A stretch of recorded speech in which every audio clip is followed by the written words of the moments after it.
Soal nomor 1, jika Q adalah salah satu akar dari persamaan kuadrat 2x kuadrat min x min 4 sama dengan 0, nilai dari 2Q pangkat 4 dikurangi Q pangkat 3 ditambah 2Q pangkat 2 dikurangi 3Q adalah titik-titik. Untuk menyelesaikan soal ini, karena Q adalah salah satu akarnya, maka kita bisa substitusikan teman-teman ya. Kita bisa mulai mensubstitusikan nilai Q ke dalam fungsi atau persamaan yang kita punya tadi. Yaitu jika X sama dengan Q, maka kita bisa punya 2 dikali Q pangkat 2 dikurangi Q dikurangi 4 sama dengan 0. Ya, kita substitusikannya ke persamaan yang memiliki variabel X.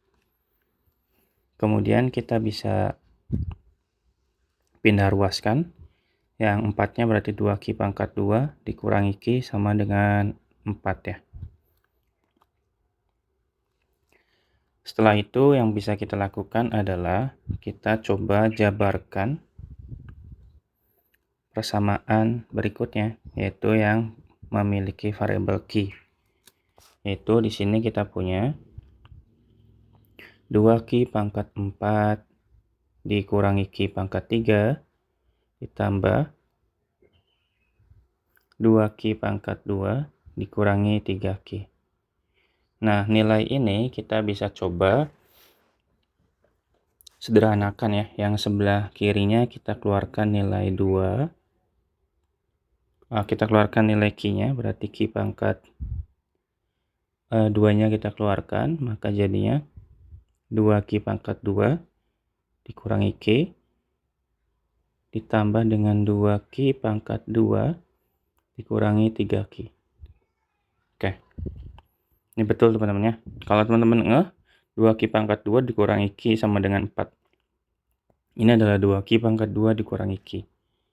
Sehingga kita bisa punya Q pangkat 2 dikali 4 ditambah 2Q pangkat 2 dikurangi 3Q. Sehingga kita bisa punya 2 ditambah 4 berarti 6Q pangkat 2 dikurangi 3Q.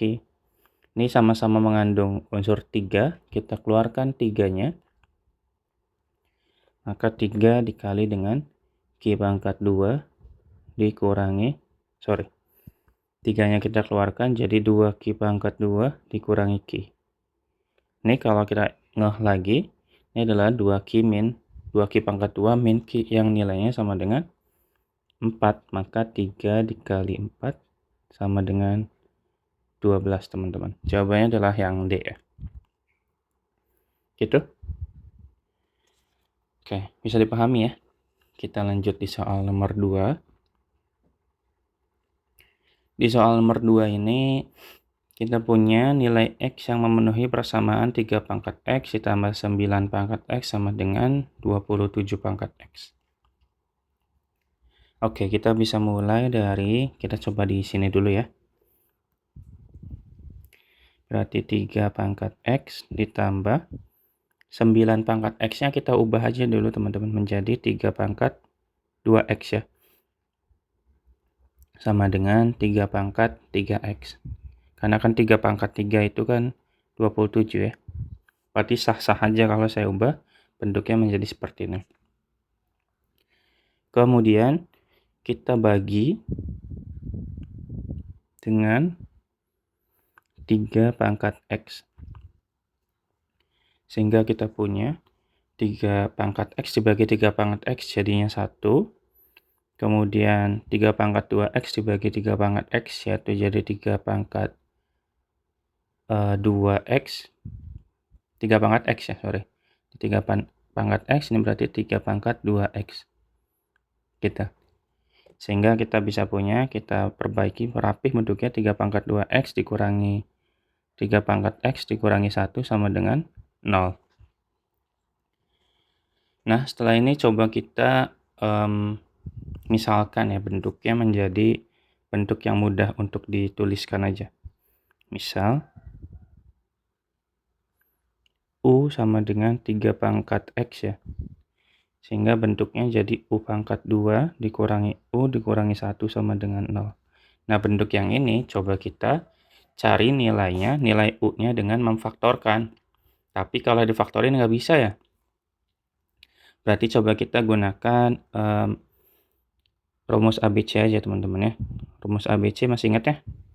U1,2 itu sama dengan negatif B plus minus B pangkat 2 dikurangi 4AC dibagi dengan 2A. Oke, dalam hal ini A-nya 1, B-nya negatif 1, C-nya juga negatif 1 ya. Sehingga kita bisa punya negatif B berarti negatif 1 ditambah atau kurang. Ini B-nya negatif 1 pangkat 2 dikurangin 4 kali 1, C-nya negatif 1. Dibagi dengan 2 dikali 1. Sehingga kita bisa punya ini 1 plus minus 1 ditambah dengan 4 dibagi 2. Sehingga kita bisa punya 1 plus minus akar 5 dibagi dengan 2. Ini adalah U1 dan U2-nya. Dari sini kita coba ambil untuk U1-nya kan tadi dimisalkan sebagai 3 pangkat X teman-teman ya.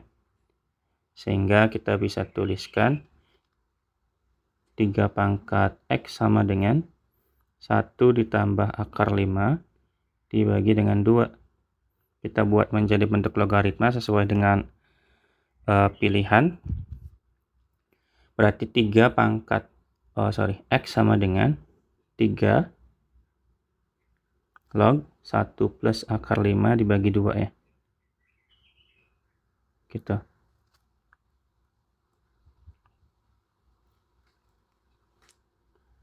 Kita ambil yang nilai ininya positif teman-teman ya. Karena numerus itu kan harus positif. Ini berarti U-nya sama dengan 1 plus akar 5 plus per 2 ya. Ini kita ambil yang ini. Kita tidak ambil yang lain. Kenapa tidak kita ambil yang lain? Karena tadi ya numerus itu harus bernilai lebih dari 0. Gitu. Oke, bisa dipahami ya. Oke, kita lanjut di soal nomor ketiga. Di soal nomor 3, jika 1 ditambah 3 log X pangkat 5 ditambah dan seterusnya, ini logaritma dalam logaritma ya. Yang bisa kita lakukan, coba kita tulis ulang dulu bentuk yang kita punya. Kita punya 1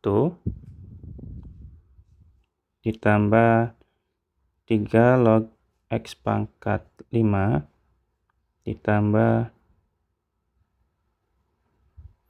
1 tambah 3 log X pangkat 5 ditambah dengan, ini saya tandain titik-titik aja teman-teman ya, karena bentuknya akan sama terus. Jangan lupa diakarkan. Nilainya sama dengan 3. Nah, kita coba pangkatkan 2 ke dua ruas biar pangkat atau akar yang di sebelah paling besar atau yang paling kirinya itu hilang ya. Berarti kita bisa tuliskan tinggal 1 ditambah 3 log X pangkat 5 ditambah, nah ini akar lagi. 1 plus 3 log X pangkat 5 ditambah terusnya.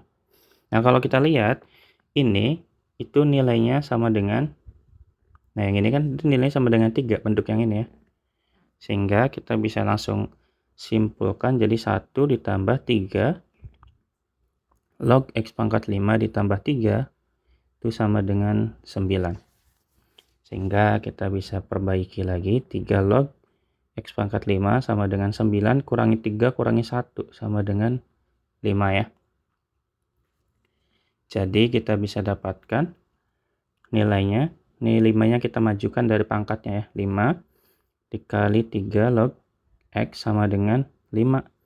Maka 3 log X-nya sama dengan 1. Atau kalau kita mau ubah bentuknya, X-nya sama dengan 3 pangkat 1.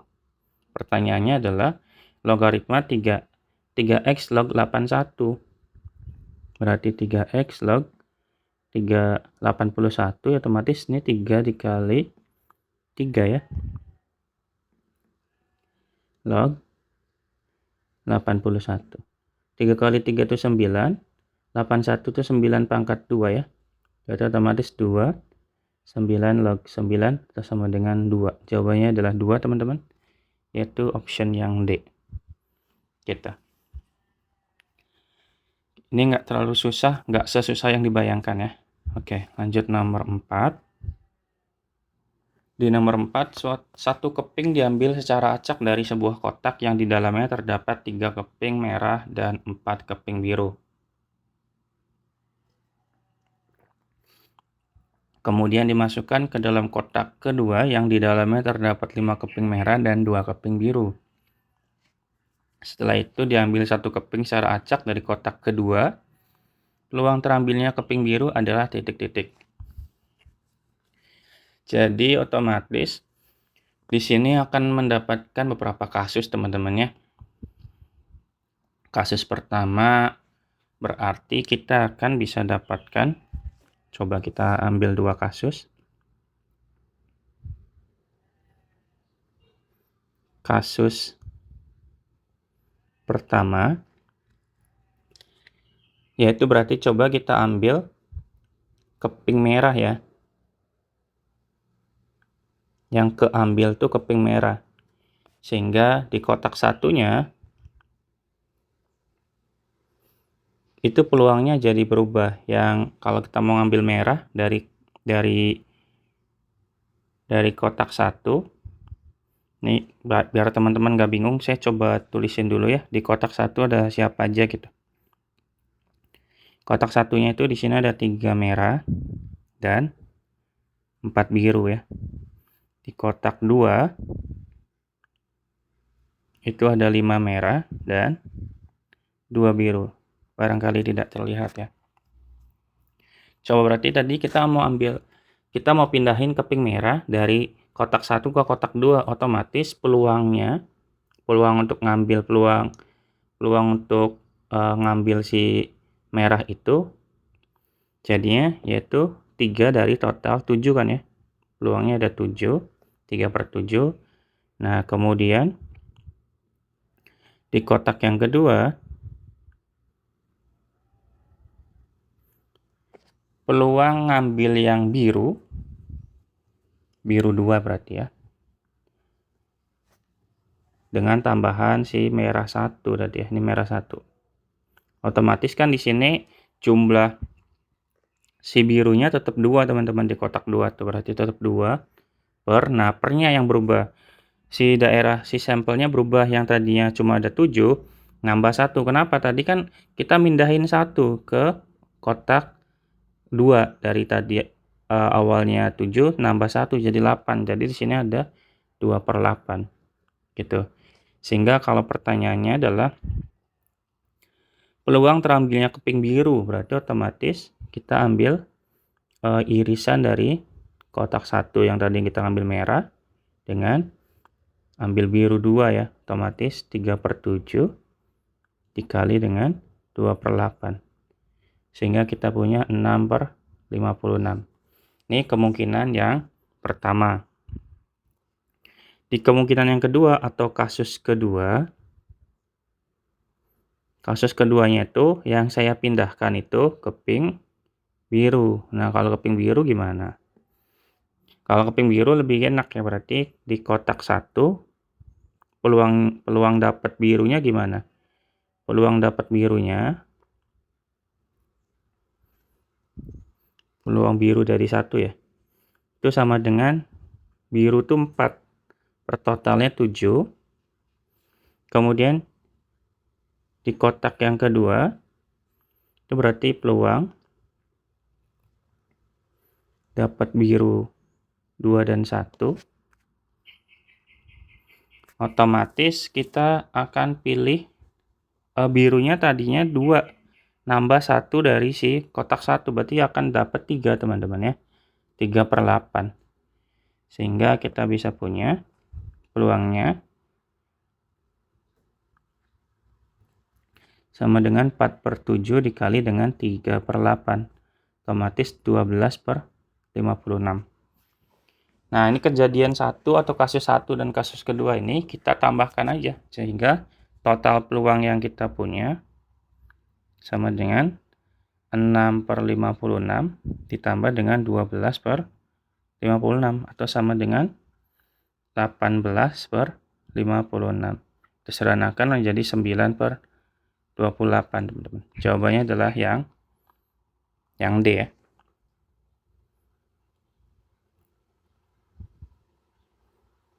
Gitu. Oke, kita lanjut di soal nomor berikutnya.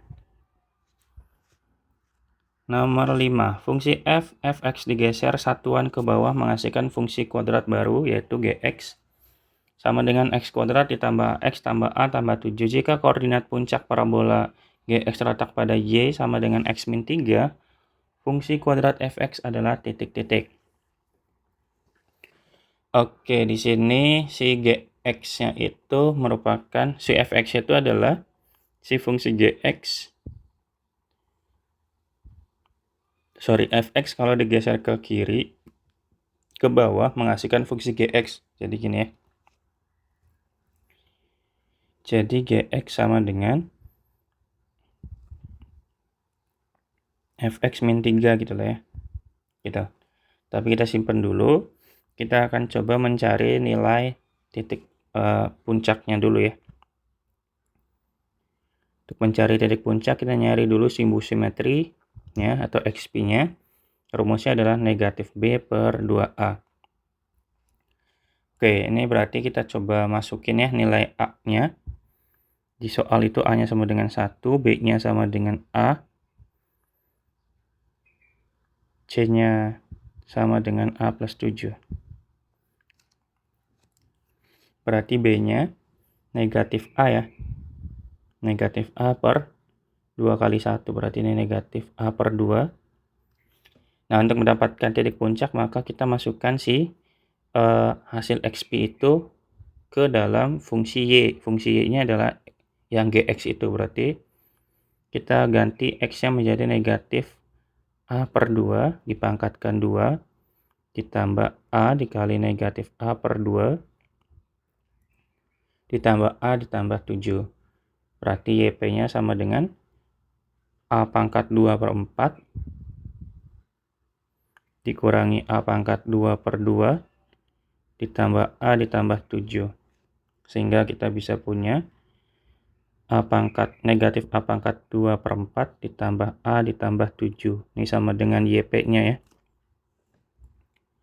Kemudian katanya nilai puncaknya udah dapat di teman-teman di y sama dengan x min 3. Ini nilai puncaknya di sini nih. Berarti kita bisa samakan tuh ya. Maka x min 3 nilainya sama dengan yp. Yp-nya yaitu negatif a pangkat 2 per 4 tambah a ditambah 7. X-nya kita ganti menjadi negatif a per 2 ya, dikurangi 3. Gitu. Kita pindah ruaskan ke kanan semua, atau ke kiri boleh. Jadi a pangkat 2 per 4 dikurangi 3 per 2a dikurangi 10 sama dengan 0. Kita kalikan dengan 4 ya. Maka jadinya 4a, 4a, a kuadrat dikurangi 6a dikurangi 40 sama dengan 0. Kita faktorkan. Jadi a min 10 dikali dengan a plus 4 sama dengan 0. Sehingga a-nya sama dengan 10 atau a-nya sama dengan negatif 4. Saya udah coba, ternyata a-nya yang paling cocok ada di a sama dengan negatif 4 ya. A sama dengan 10 juga betul, tetapi tidak bisa kita temukan jawabannya dari sini gitu. Maka kita yang pakai a sama dengan negatif 4. Kita masukkan ke dalam fungsi gx. Itu sama dengan berarti bukan gini, sorry. Fungsi gx-nya itu ini berarti x pangkat 2 ditambah ax berarti dikurangi 4x ditambah A berarti dikurangi 4 ditambah dengan 7. Sehingga nilai GX-nya sama dengan X pangkat 2 min 4X plus 3. Nah, yang ditanyakan tuh bukan GX tapi Fx. Sementara Fx itu didapatkan dengan menggeser si GX ya. Sehingga kita masukin ke sini nih. GX sama dengan Fx min 3. Kalau pertanyaannya Fx maka sama aja GX ditambah dengan 3 ya. Gitu. Berarti X kuadrat min 4X plus 3 plus 3. Jawabannya adalah X kuadrat min 4X plus 6. Jawabannya adalah yang C, teman-teman. Begitu untuk soal nomor 5. Kita lanjut soal nomor 6. Soal nomor 6, jika mutlak 3X ditambah A kurang dari 12 memiliki penyelesaian X di mana X-nya lebih dari 2 kurang dari 10. Ingat teman-temannya, kalau dia bernilai mutlak kurang dari kayak gini, berarti batas kanan kirinya adalah negatif 12 dan 12. Maksudnya berarti si 3X ditambah A, ini mutlak ya, kurang dari 12 ini kita bisa tuliskan menjadi 3X plus A lebih dari negatif 12 kurang dari si 12. Sehingga kita pindahkan, berarti 3X min A ya, kita pindah ruaskan. 3X 12 min A, ini berarti negatif 12 min A ya. Kita bagi dengan 3, berarti 12 min A bagi dengan 3, nih negatif 12 min A dibagi dengan 3. Nah, nilai X-nya adalah batasannya kayak gini. Ini juga udah punya batasannya, otomatis kita bisa klaim tuh. Karena batasan di jawabannya tuh kayak gini. Berarti kita bisa coba salah satunya aja. Coba yang ini ya. Kalau ini yang dapat, yang ini juga pasti dapat teman-teman ya. Dapat nilai A-nya. Sehingga kita cek salah satunya aja. Negatif 12A negatif 12 dikurangi A dibagi 3, itu nilainya harus sama dengan 2 kan. Sehingga negatif 12 dikurangi A sama dengan 6. Sehingga negatif 12 dikurangi 6 sama dengan A. Maka A-nya sama dengan negatif 18. Pertanyaannya adalah si 2A. Di soal kan minta 2A doang. Jadi 2A-nya sama dengan 2 dikali negatif 18 dong. Berapa? Negatif 36. Jawabannya yang A ya. Ini gampang ya. Lanjut nomor 7. Suatu deret geometri dituliskan dalam bentuk sigma n sama dengan 1 sampai dengan tah hingga UN. Diketahui suku pertamanya adalah A per 5, jumlah tah hingga sukunya adalah 1, dan rasio deretnya adalah 6 per 5A. Nilai dari A ditambah A dikali 1 min R ditambah A kali 1 min R pangkat 2 dan seterusnya adalah berapa? Oke, kita mulai dari U1-nya sama dengan A per 5. Ya. Kemudian R-nya kita punya 6 per 5A. Kemudian jumlah suku tah hingganya sama dengan 1. Maka apa yang bisa kita lakukan? Yang bisa kita lakukan adalah coba kita masukkan ke dalam bentuk deret tah hingga ya. Rumus deret tah hingga itu sama dengan suku pertama yaitu A. Jangan A deh, U1 aja ya. U1 dibagi dengan 1 dikurangi rasio S tah hingganya 1, U1-nya A per 5 dibagi dengan 1 dikurangi R-nya adalah 6 per 5A. Kali silang berarti 1 dikurangi 6 per 5A sama dengan A per 5 ya. Sehingga kita bisa selesaikan 5, berarti 5A dikurangi 6 per 5A sama dengan A dibagi 5. Gitu, kita kali silang. Kali silang kita bisa dapatkan 5 kali 5A berarti 25A min 30 sama dengan 5A kuadrat ya. Berarti kita coba rapikan ke kiri kan semua. 5A kuadrat min 25A plus 30 sama dengan 0. Kita bagi dengan 5. Berarti A kuadrat min 5A plus 6 sama dengan 0. Kita faktorkan. A min 3 dikali dengan A min 2 sama dengan 0. Sehingga A-nya kita bisa punya A sama dengan 3 atau A sama dengan 2.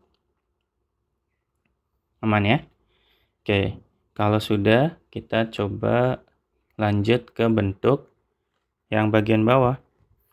A ditambah A dikali 1 min R. Ini sebetulnya kalau teman-teman lihat ini berbentuk barisan geometri, deret geometri. Dengan nilai suku pertamanya, coba saya tuliskan ya.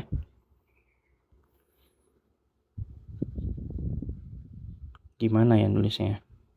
Ini berarti kan A ditambah A dikali 1 min R ditambah A dikali 1 min R pangkat 2 tuh. Ya kan suku keduanya pangkatnya, suku ketiganya pangkatnya 2. Dan seterusnya berapa katanya kan ya. Otomatis suku pertamanya kita sebut A besar itu sama dengan A. Nah, rasionya atau R-nya itu sama dengan 1 min R kan. Sehingga untuk mencari nilai total tadi kita bisa hitung tuh total sama dengan suku pertama dalam hal ini A dibagi dengan 1 min R besar ya. Kalau kita punya A besarnya itu A dibagi dengan 1 dikurangi R besarnya itu 1 min R, jangan lupa dikurung. Sehingga kita bisa punya A dibagi 1 kurangi 1, habis ini berarti totalnya itu A dibagi R doang teman-teman. Ya, sehingga untuk mencari totalnya kita masukin ketika A-nya sama dengan 3 dulu. Maka totalnya sama dengan A-nya 3, oh ya sorry. Kalau A-nya 3, ini kan R itu sama dengan 6/5A kan ya. Berarti R-nya berapa nih? 6/5 dikali 3 ya. Sama dengan 6/15. Berarti 1 dibagi 6/15. Sehingga kita bisa punya berarti 15 dibagi dengan 2 ya. Oke, betul ya. Coba kalau A-nya sama dengan 2. Kalau A-nya sama dengan 2, R-nya berarti 6 dibagi 5 dikali 2 ya. Atau 6/10. Berarti totalnya berapa? Totalnya berarti 2 dibagi 6/10. Berarti 10/3. Jawabannya 10/3 nggak ada teman-teman.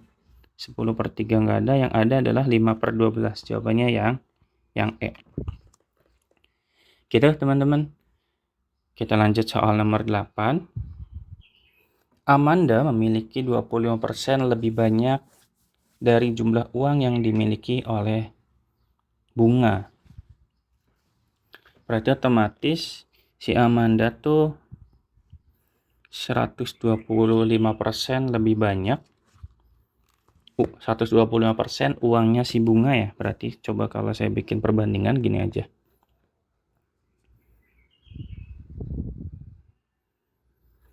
Uangnya Amanda yaitu A itu 1,25 dari uang Bunga. 1,25 itu 125% dari uang Bunga kan.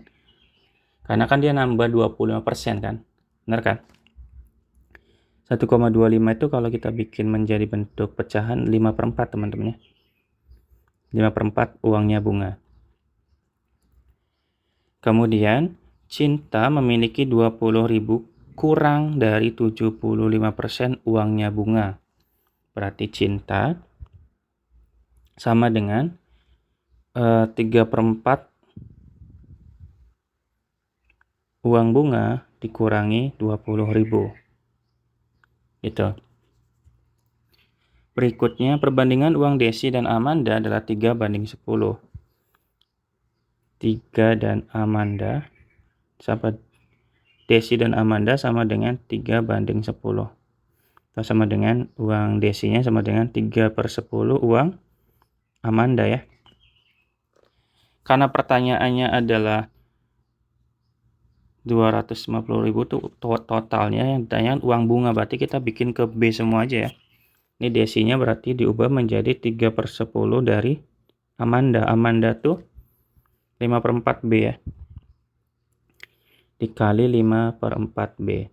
Sehingga kita bisa punya uang Desinya sama dengan 3/8 uang bunga.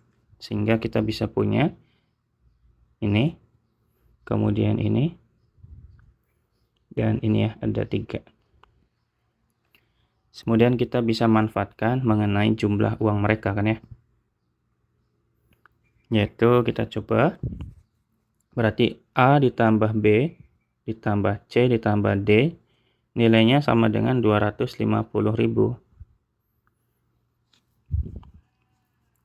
A-nya kita ganti menjadi 5/4B, B-nya tetap, C-nya jadi 3/4B dikurangi 20.000, kemudian D-nya jadi 3/8D sama dengan 250.000.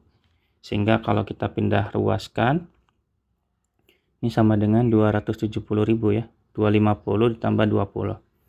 Samakan penyebut. Ini berarti 8. Kemudian ini 10, 8, 6, 3 ya. Ini B. Berarti 18, 24, 27. 27/8B sama dengan 270.000. Berarti B-nya sama dengan 270.000 dibagi 27, 10.000 ya. 10.000 dikali 8, 80.000. Uang bunganya 80.000, dibelanjakan 50.000, berarti sisa ya. Berarti sisanya sama dengan 80.000 dikurangi 50.000, berarti sama dengan 30.000 rupiah. Jawabannya yang C teman-teman. Gitu, gampang ya. Lanjut nomor 9. Jumlah semua bilangan bulat di antara 100 dan 100 yang bersisa 3 ketika dibagi 6 adalah, berarti kita ke deret aritmatika ya kalau kayak gini ya. Nah, bilangan bersisa 3 jika dibagi 6 itu ada 3, 9, 15 sampai dengan 99 ya teman-teman ya. Pokoknya kelipatan 3 berarti kalau kayak gini. Otomatis kalau kayak gini bisa langsung dapat nih. Dari sini berarti A-nya sama dengan 3, B-nya 6 ya. Kita cari N-nya. Untuk nyari N-nya berarti 99 aja dikurangi 3.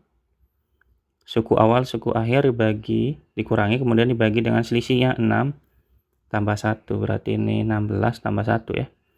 Sama dengan 17. Berarti ada 17 bilangan.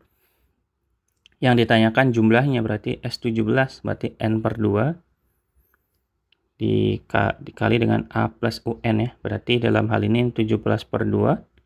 A-nya 3, UN-nya sama dengan 99. Berarti ini 17/2 dikali dengan 102. 102 dibagi 2, 51. 17 dikali 51, itu 867 ya. Jawabannya yang B teman-teman. Gitu. Ini gampang di soal nomor 9. Kita lanjut nomor 10. Grafik di bawah merupakan gambaran nilai tes matematika untuk siswa kelas 6 di SDN 1 Kebayoran, Langsat. Jika Sarah adalah seorang siswa kelas 6 di SDN 1 Kebayoran Langsat yang mengungguli 101 dari siswa yang mengikuti tes, nilai yang mungkin Sarah peroleh adalah, karena Sarah itu berada di mengungguli 101 siswanya, berarti minimal posisi Sarah itu berada di, sehingga posisi Sarah itu minimal di urutan ke 102 kan ya.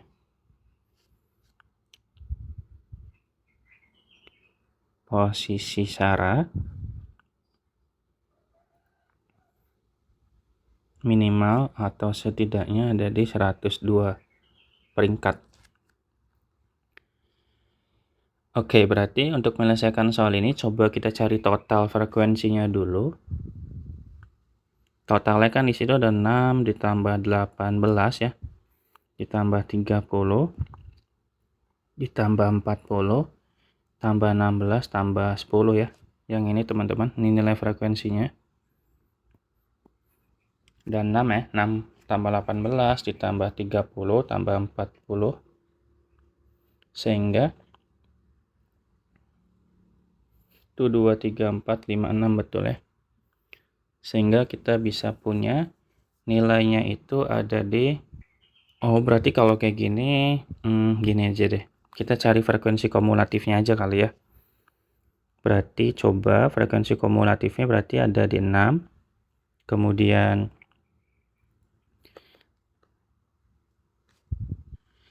ini kan berarti posisi 1 sampai 6 ada di sini. Kemudian ditambah 18. 6 tambah 18 24.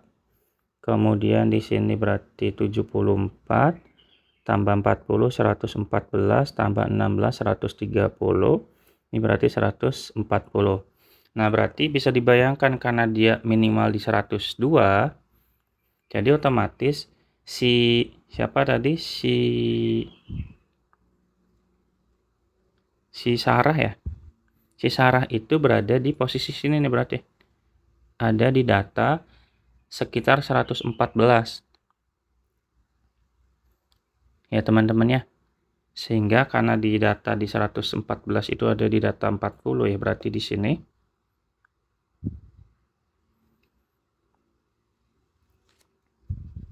datanya itu berarti minimal ada di sini dan ke atas, berarti ke sini nih. Sehingga kemungkinannya itu kemungkinan si Sarah itu memiliki nilai itu berarti di atas 600 ya. Atau masih di atas 500 juga masih mungkin juga sih sebetulnya. Jadi otomatis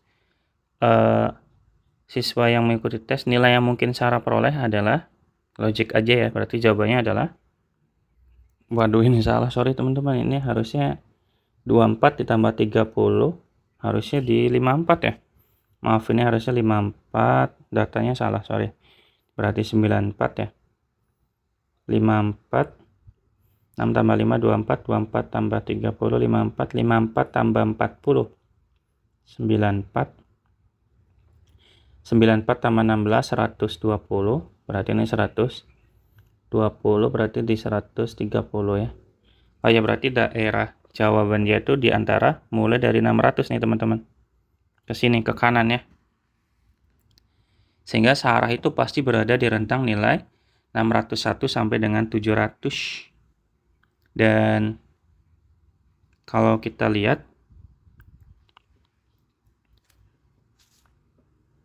waduh ini kebanyakan. Harusnya 110 sampai ini 110 sama 120. Maaf teman-teman.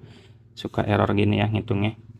Oke, berarti otomatis daerah si Sarah itu minimal di 601 sampai dengan 700. Sehingga yang paling pasti si Sarah punya tempat yaitu di poin yang D ya. Gitu, teman-teman. Kita lanjut soal nomor berikutnya. Nomor 11, nilai maksimum dari 5 cos X ditambah 12 sin X tambah 12. Titik-titik. Oke, untuk menyelesaikan soal ini, kalau dalam fungsi trigonometri itu bentuk A gini. Saya tulisin rumusnya dulu aja ya. Nilai maksimum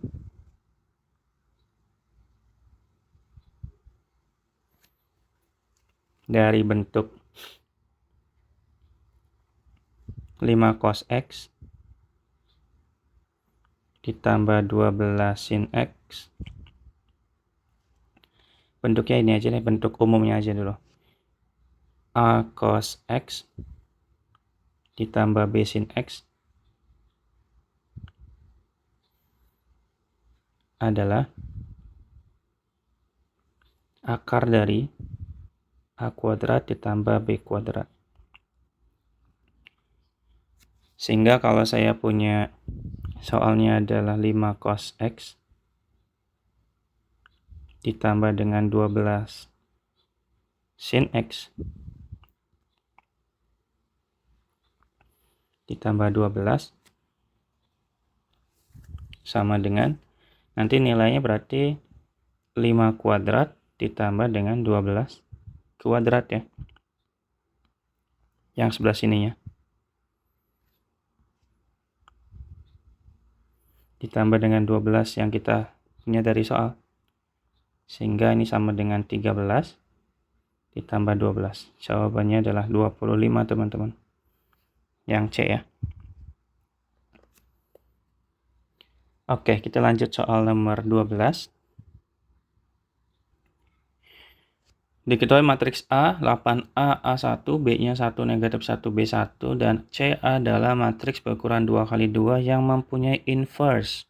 Jika AC dan BC tidak memiliki inverse, maka 3A pangkat 2 ditambah 4B pangkat 3 sama dengan berapa?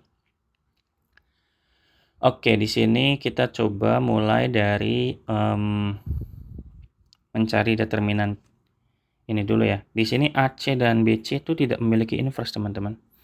Sebuah matriks tanpa inverse itu artinya determinannya itu tidak sama dengan 0 ya. Jadi matriks kalau pengen punya inverse berarti determinannya harus jangan 0. Jadi kita cek dulu nih. Antara kita coba buktiin ya. Karena si AC kan katanya tidak memiliki inverse ya. Berarti otomatis, jadi logikanya gini, kita main determinan AC dulu aja ya. Determinan AC itu tidak memiliki inverse, berarti dia harus bernilai sama dengan 0 teman-teman ya. Determinannya harus 0 karena dia tidak punya inverse.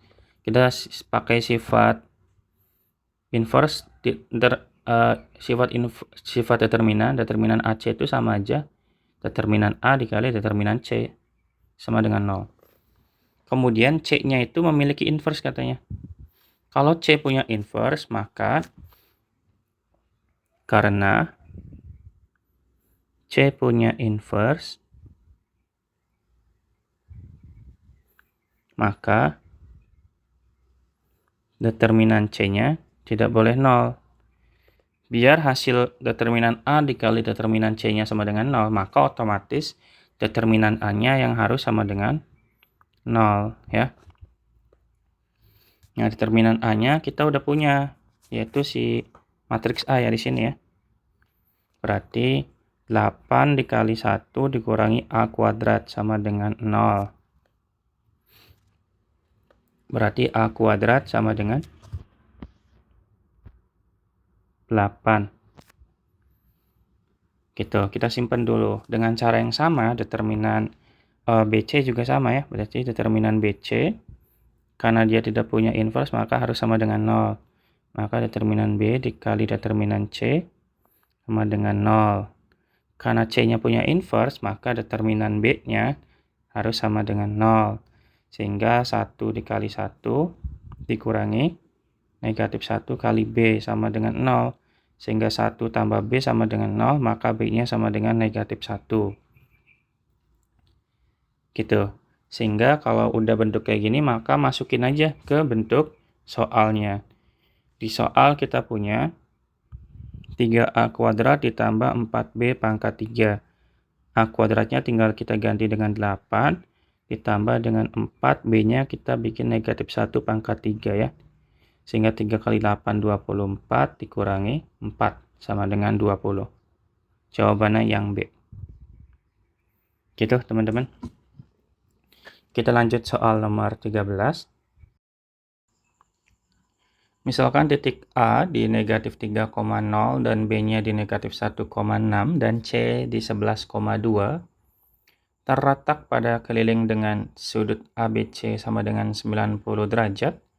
Jika persamaan lingkaran adalah X kuadrat plus Y kuadrat plus AX tambah BY ditambah C sama dengan 0, nilai A ditambah B dikurangi C adalah berapa? Di sini diketahui bahwa sudut ABC-nya sama dengan 90. Otomatis ini adalah sudut pusatnya, teman-teman ya. Sehingga sudut kelilingnya pasti di 180. Karena sudut kelilingnya di 180, otomatis garis tersebut, si garis ini, si AC ini kalau kita hubungkan membentuk sebuah diameter ya. Jadi coba kita tuliskan,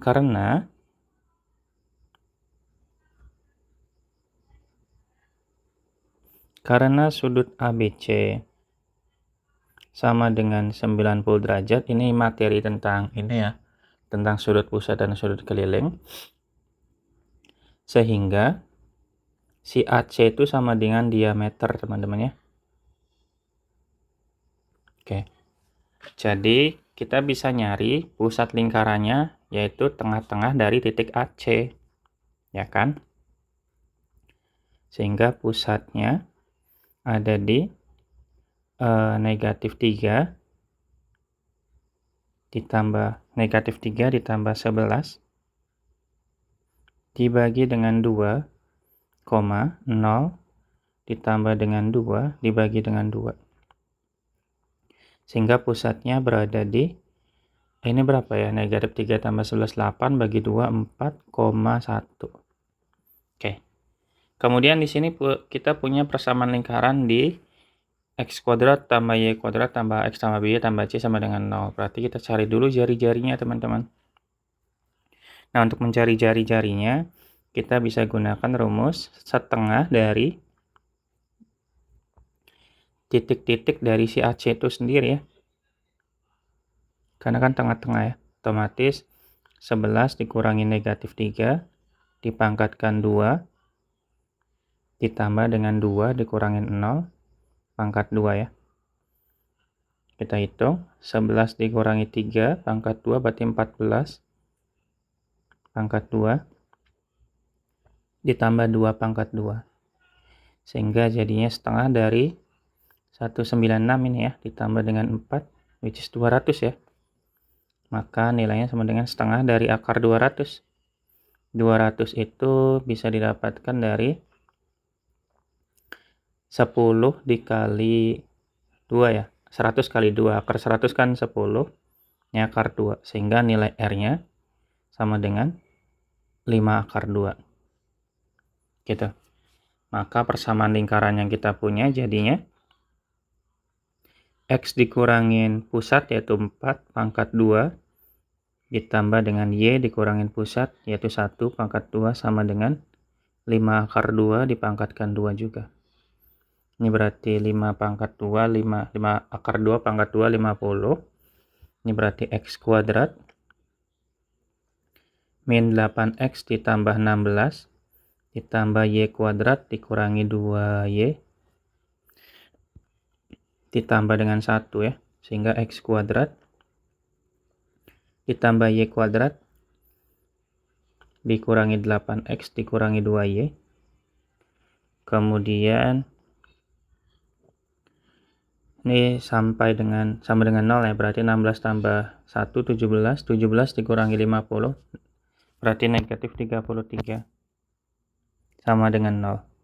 Sehingga kita punya A-nya berarti sama dengan negatif 8, B-nya itu negatif 2, dan C-nya sama dengan negatif 33. Sehingga kalau pertanyaannya adalah A ditambah B dikurangi C, dia otomatis A ditambah B dikurangi C-nya sama dengan negatif 8 dikurangi 2 dikurangi negatif 33. Ini negatif 10 ditambah 33 ya. Maka nilainya sama dengan 23, teman-teman. Jawabannya berarti yang B ya. Gitu. Kita lanjut soal nomor 14.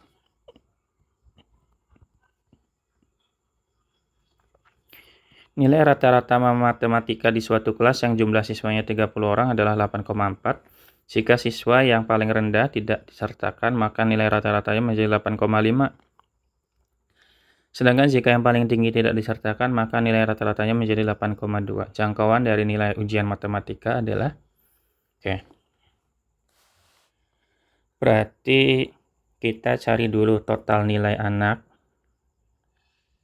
Total nilai 30 anak ya. Atau 30 siswa, yaitu 30 dikali 8,4.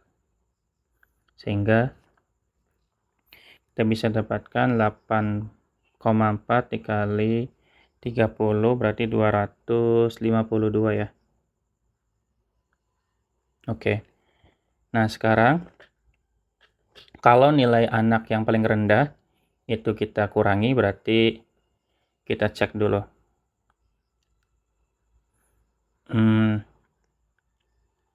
Coba kita cari rata-rata atau nilai ini ya. Nilai 29 anak ya. 29 siswa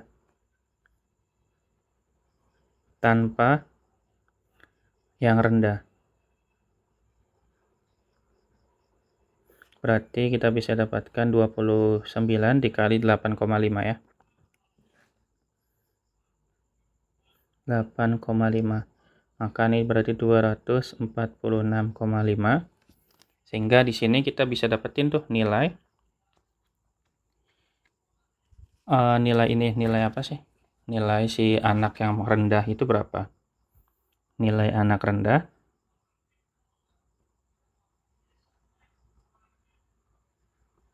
kita kurangin aja ya. Berarti 252 dari total dikurangi 246,5.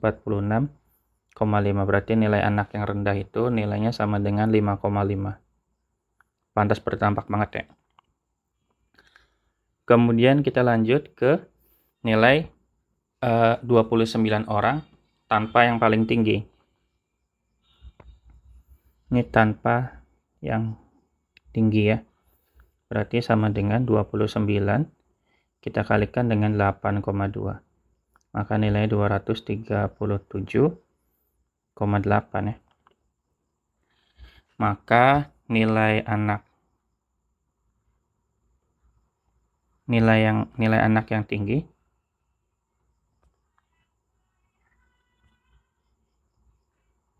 sama dengan 252 dikurangi dengan 237,8. Jawabannya di 14,2. Sehingga kalau kita mencari jangkauan, berarti 14,2 kita kurangi dengan 5,5 ya. Sehingga nilainya sama dengan 8,7 ya. Jawabannya berarti yang teman-teman. Gitu. Semoga bisa dipahami ya teman-teman untuk soal nomor 14. Kita lanjut soal nomor 15.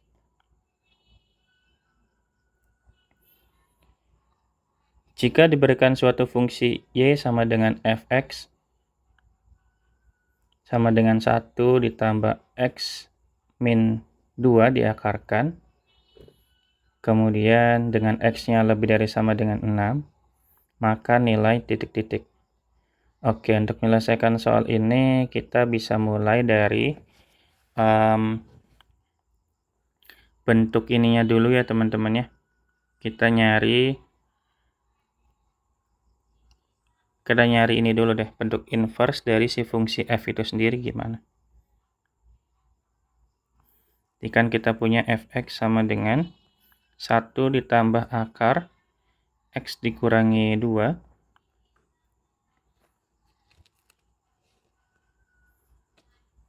sehingga kita bisa punya f inverse-nya, kita bisa bikin y sama dengan dulu ya. Y sama dengan 1 plus akar x min 2. Kita pindahkan satunya berarti y min 1 sama dengan akar dari x min 2. Kita hilangkan akarnya dengan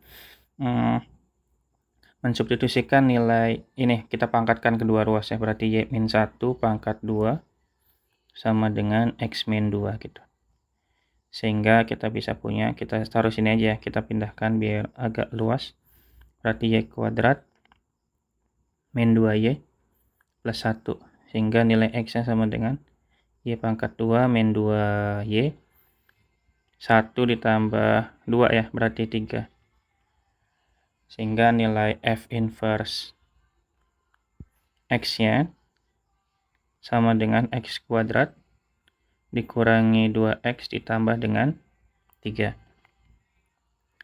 Sehingga kalau pertanyaannya adalah domain dari fungsi f inverse, karena dia bentuknya adalah bentuk persamaan kuadrat, otomatis semua nilai bilangan real itu merupakan domain dari bentuk persamaan kuadrat, teman-teman ya. Ini adalah domain untuk f inverse-nya, berarti pernyataan kedua betul nih. Kita ke pernyataan 1.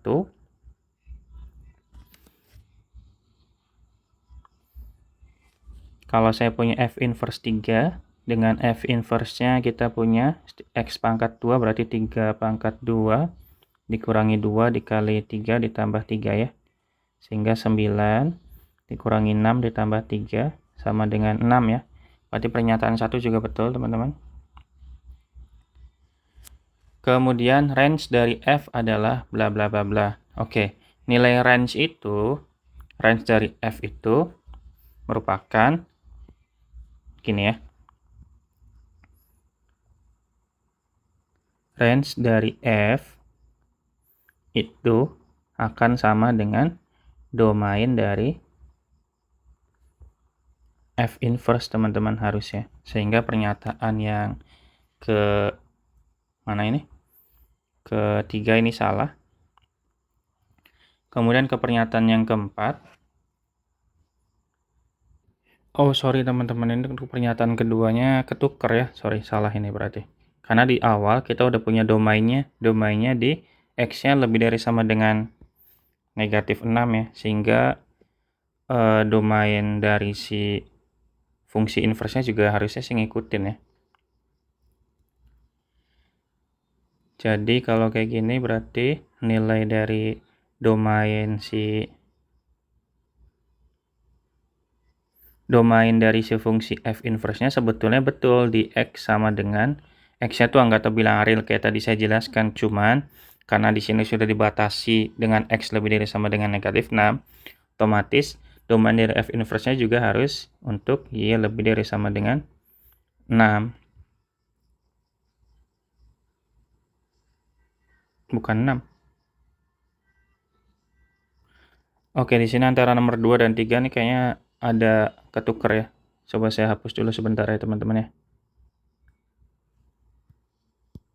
Berarti berarti kalau kita coba masukin x sama dengan lebih dari x sama dengan 6 ya, berarti ini y sama dengan 6 dipangkatkan 2 dikurangi 6, 2 kali 6 ditambah dengan 3 sama dengan berapa ini?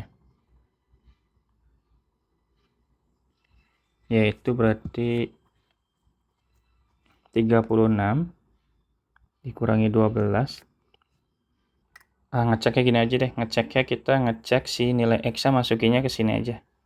Berarti kalau kita masukin F6 berarti sama dengan 1 ditambah 6 dikurangi 2, which is sama dengan 4 ya, akar 4 itu 2, maka ini F6-nya sama dengan 3.